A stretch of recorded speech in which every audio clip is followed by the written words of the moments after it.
Bonjour à tous les internautes et téléspectateurs, je m'appelle Jacques Yanga. C'est un plaisir de vous retrouver encore une fois sur Afro Info 243. Alors, on va parler de cette Coupe d'Afrique des Nations. Vous le savez, les Léopards de la RDC sont qualifiés en quart de finale de cette 34e édition. Est-ce qu'on peut dire que les Léopards ont déjà fait leur compétition? Bon, je pense que déjà, on doit se le rappeler ici, l'objectif de la RDC, c'était quitter la phase des groupes et Sébastien Desabre le rappelait à presque chaque conférence de presse dans sa modestie. La RDC allait là-bas pour jouer la phase des groupes et essayer de se qualifier. On a atteint le 8e de finale, c'était comme les grands objectifs de la RDC. La petite vie en mangeant, comme on le dit toujours, on est actuellement en quart de finale. Je pense que perso, la RDC a fait ce qu'il fallait faire. On ne pourra pas le juger s'ils sont éliminés en quart de finale de cette Coupe d'Afrique des Nations. Mais quand même, comme je l'ai dit tantôt, la petite vie en mangeant, allez, on peut rêver aller en demi-finale. Allez, après cette sortie face à l'Égypte et cette qualification acquise au forceps, se faire sortir par la Guinée, sera-t-il un scandale ou pas? Moi, je pense déjà que par rapport au rapport de force RDC Guinée, on est presque les équipes du même niveau. Alors, moi, je pense que si on se fait sortir par la sélection de la Guinée, est-ce que cela sera un scandale?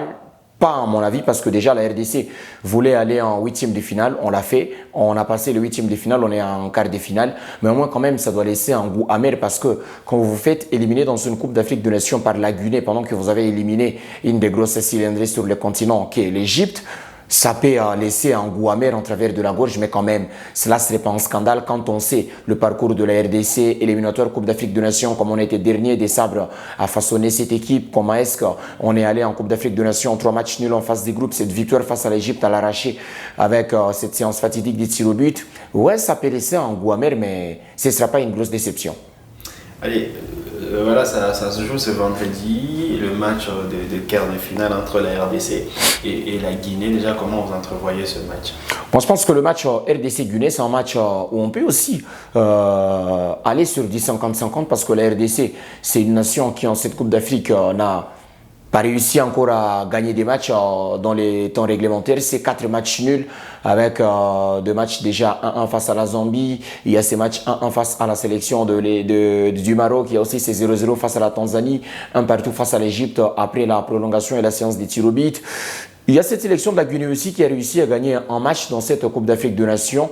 Il y a aussi, je pense, un match nul pour la Guinée et une défaite face à la sélection du Sénégal qui s'est fait éliminer. Alors moi, je pense que c'est du 50-50, mais quand même, en tant que patriote, je pense que la RDC a des arguments à faire valoir face à cette sélection de Guinée. On l'a vu, la Guinée qui est un peu peinée face à l'autre Guinée. Et je pense que la RDC peut avoir un mot à dire dans ce match. Et on a plus de chances d'aller en demi-finale pour moi que la sélection de la Guinée. Alors, vous avez vu cette équipe de la RDC depuis le début de la compétition. Vous avez parlé de ces 4 matchs nuls. Alors, selon vous, quels sont les grands défis de cette équipe? Le grand défi de la sélection de RDC, moi je pense que déjà on est presque bon. La ligne défensive, on est en train de voir la ligne défensive de la RDC, on est bon. Dans le milieu du terrain avec le Charles Piquet, avec le Samuel Moutoussamy, par moment Aaron Chibola, on est bon en milieu du terrain.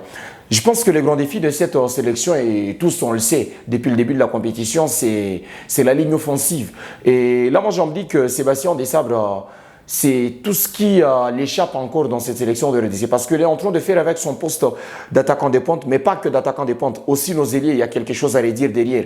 On est en train de gagner, oui, on est en train de pointer du doigt les attaquants des pointes, mais nos ailiers aussi, il y a quelque chose à dire dans ce match. Oui, c'est arrivé dans le match face à l'équipe du Maroc que ce soit Meshak Elia qui fasse la passe, dans le match face à l'Égypte que ça vienne le but de Yohan Wissa, ça vient des ailes, mais quand même ils doivent encore faire plus. Ça manque des centres par moment, ça manque de très belles passes pour les attaquants de pointe. Et moi, je me dis, les ailiers, ils doivent encore faire quelque chose. Et pour l'attaque des pointes, c'est là que je me dis, il y a encore un grand défi par rapport à Sébastien Desabre. La gestion de ces postes-là, c'est comme si c'est encore en train d'échapper aux techniciens. Par moment, on est en train de faire avec l'expérience et la sympathie que tout le peuple est en train d'offrir actuellement à Cédric Bakambu. Ça fait à ce qu'on le laisse sur le terrain, même quand on sent qu'à un moment, il est un peu fatigué, il a un manque de confiance avec déjà son passage à Galatasaray qui n'est pas aussi très bon et fructueux. Et moi, j'en dis que dans ce match-là, quand vous avez un match face à la sélection de l'Égypte où vous sortez Cédric Bakambu, vous mettez à Simone Banza, bon, je trouve que c'est presque le même profil. Ce ne sont pas deux bagarreurs, on l'a vu. Et Ghazi a mangé ses postes de la RDC. Alors moi, je me dis, à ce moment-là, si ce serait peut-être Fiston, quelqu'un qui essaie de courir dans tout le sens, qui essaie de taper dans le défenseur, ça peut être bien. Alors moi, je me dis que les grands défis, c'est entre Cédric Bakambu et Simone Banza. Il faut que l'entraîneur trouve un titulaire. Et on le sait tous, la 70e minute jusqu'à la fin du match, on peut faire jouer Fiston Mayele. Sa carte est super sub, il le fait bien depuis qu'il est en sélection. Moi, je pense que c'est juste ça. La ligne offensive, il faut que les ailiers se mettent au diapason et il faut que l'attaque des pointes soit vraiment décidée. Qui des Simone Banza ou de Cédric Bakambu sera titulaire? Et on le sait, Fiston Mayele, c'est les grands remplaçants de ces postes-là. Alors, s'il faut rester sur ces deux choix, Bakambu et Simone Banza, selon vous, qui mérite d'être titulaire? Moi, je ne sais pas si on doit dire qui mérite d'être titulaire. C'est là aussi que c'est un peu complexe parce que Simone Banza, il réussit au Portugal, mais la sélection congolaise, c'est comme si il n'a pas encore trouvé sa place, cette grande confiance, on ne lui a pas encore offert. Alors, moi, je pense qu'on a tenté Cédric Bakambu, on l'a vu face à la sélection de l'Égypte, on a vu Cédric, il était vraiment absent. Il y a Simone Banza qui est rentré aussi, pas très grand Simone, mais quand même un peu régnant par rapport à Cédric. Et moi, je pense que Cédric et Simone, Cédric, on le sait tous, on l'aime, toute la République démocratique du Congo chérit Cédric pour tout ce qu'il fait sur et en dehors du terrain avec cette sélection. Mais perso, je pense que Simone Banza devra jouer le match pour la République démocratique du Congo et mettre Fiston Mayele en remplacement quand on veut remplacer l'attaquant de pointe. Et Cédric, il peut se contenter de passer, bien sûr, déjà cette aura qu'il a, cette prestance et haranguer les troupes parce que c'est de l'expérience, Cédric Bakambu.